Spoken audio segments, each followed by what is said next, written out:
வணக்கம், வாழ்க வளமுடன். முருகன் ஆசியுடன் இன்றைக்கி கோலம் போட்டுக்கிட்டு இருந்துச்சு. கோலம் போடும்போது ஒரு கதையை சொல்லுவோம் அப்படின்னு சொல்லி ஆன்மீக மலரில் போட்டிருந்தாங்க.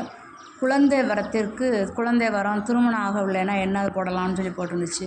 சரி, அது மக்களுக்கு பயன்பாக இருக்குமே, சரி தெரியாதவங்களுக்கு, நமக்கு எல்லாருக்கும் தெரியும் மேக்ஸிமம், இருந்தாலும் நம்ம யாராவது யூடியூப்பில் பார்த்தவங்க இந்த கோவில் இருக்கா நம்ம போகலாம்னு நினைக்கிறவங்களுக்கு இது ஒரு பயனாக இருக்கும் பார்த்தீங்களா. அதனால தான் சரி இப்போ போடுவோன்னு சொல்லி போட்டேன். திருமணம் குழந்தை பேர் இல்லாதவங்கன்னா கவலையே படக்கூடாதுங்க. செங்கல்பட்டு மாவட்டம் திருப்பூரில் உள்ள நெல்லிக்குப்பத்தில் அருள் புரியும் வேண்டவ ராசி அம்மனை தரிசித்தால் விருப்பம் நிறைவேறும்னு இந்த புக்கில் போட்டுருக்காங்க.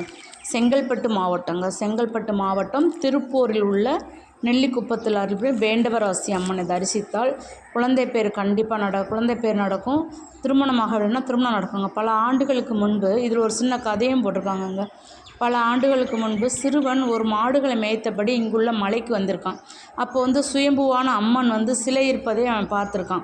உடனே அந்த பெரியவர்களிடம் அவன் தெரிவிக்க அவர்கள் அம்மனை வணங்கியிருக்காங்க. அப்படி அம்மனை வணங்கும்போது அப்போது யாம் என்ற ஸ்ரீ சைலம் அருகே ஹெண்டிகோட்டா கிராமத்தில் குடியிருந்தேன்.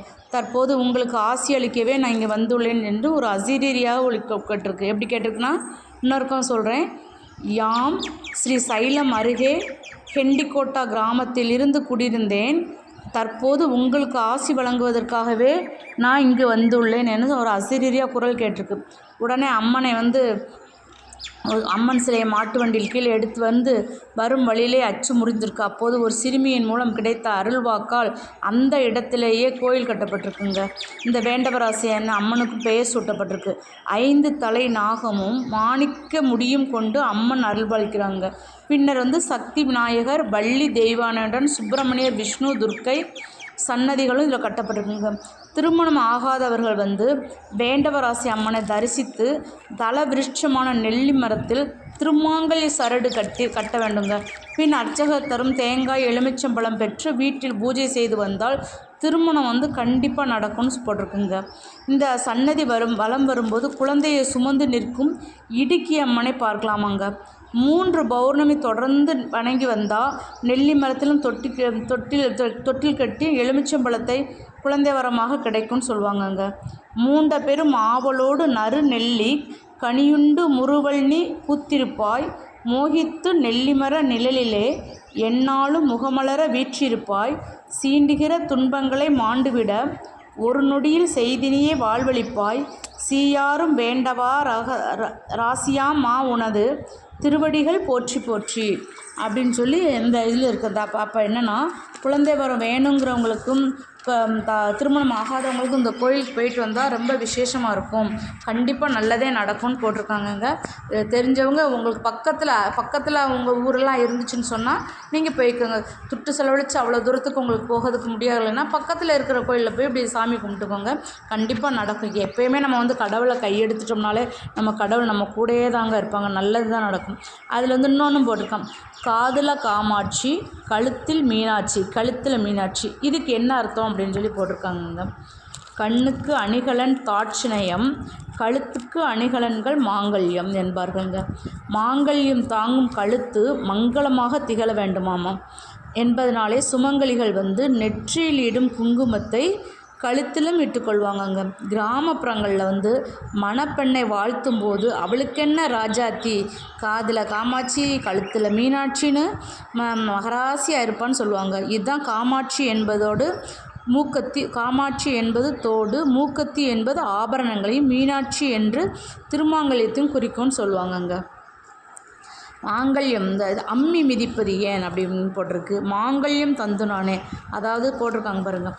மாங்கல்யம் தந்துனானே மமஜீவன ஹேதுனா கண்டே பத்மநாபி சுபஹே பம ஜீவ சதயம் அப்படின்னா இது என்னன்னா, தாலி கட்டும் நேரத்தில் சொல்லும் மந்திரம், இதன் பொருள் புரிந்தால் மனவாழ்வில் மகத்துவம் புரியும்னு சொல்லுதாங்கங்க.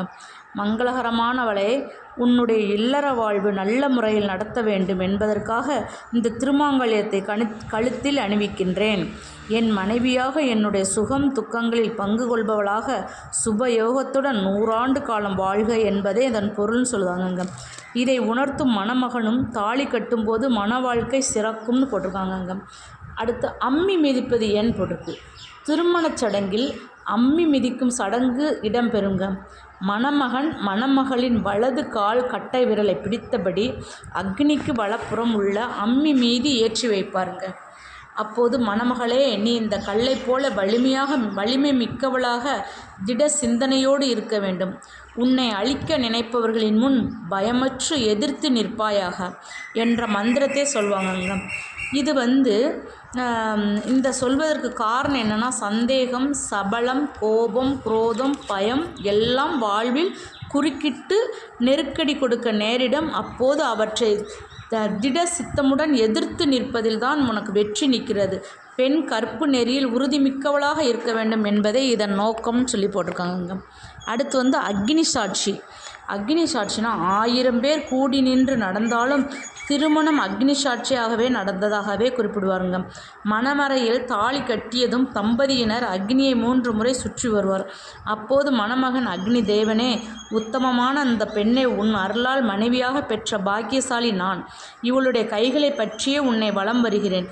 உன் அருள் நாங்கள் என்றும் இணைந்திருப்போம். நல்ல குழந்தைகள், செல்வம், புகழ் அனைத்தும் பெற்று பெருமையோடு வாழ்வோம்.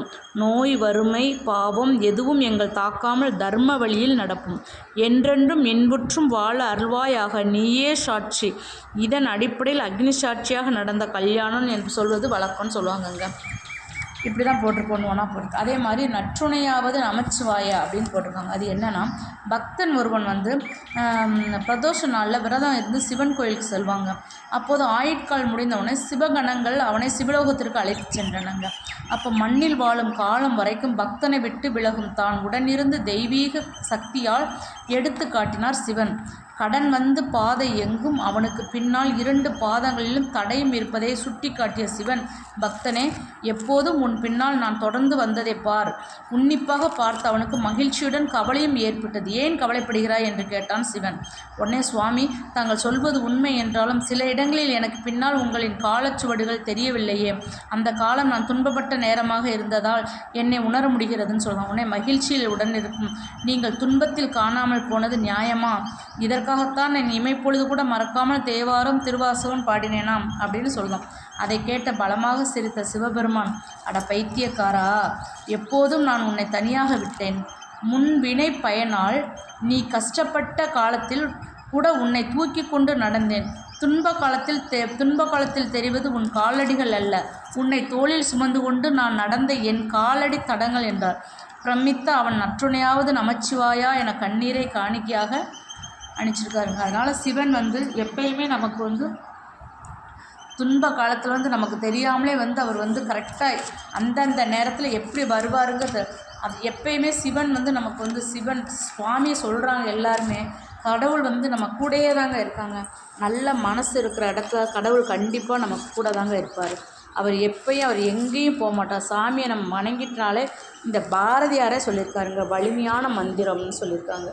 வலிமையான மந்திரம் என்ன மந்திரம்? பாண்டிய மன்னனின் நோயை தீர்க்க திருஞான சம்பந்தர் பாடிய பாடு. மந்திரமாவது நீரு, வானவர் மேலது நீரு, சுந்திரமாவது நீரு, துதிக்கப்படுவது நீரு, தந்திரமாவது நீரு, சமயத்தில் உள்ளது நீரு, செந்திருவாயுமை திரு ஆலவாயன் திருநீரே அப்படின்னு சொல்லி போட்டு. அதாவது என் பாடி உடல் நலம் பெற செய்தார் திருமூலர் பாடிய திருமந்திரம், சைவ சித்தாந்த வாழ்க்கை நெறிமுறையின் தத்துவமே பாரதியாரும் சொல்லியிருக்காருங்க. அந்த இதை நிறைமொழி மாந்தர் ஆணையில் கிளந்த மறைமொழி தானே மந்திரம் என்பதற்கேற்ப தொல்காப்பிய மந்திரங்களின் வலிமை நம் முன்னோர்கள் அறிந்தது ஒன்று அப்படின்னு சொல்லியிருக்காங்க.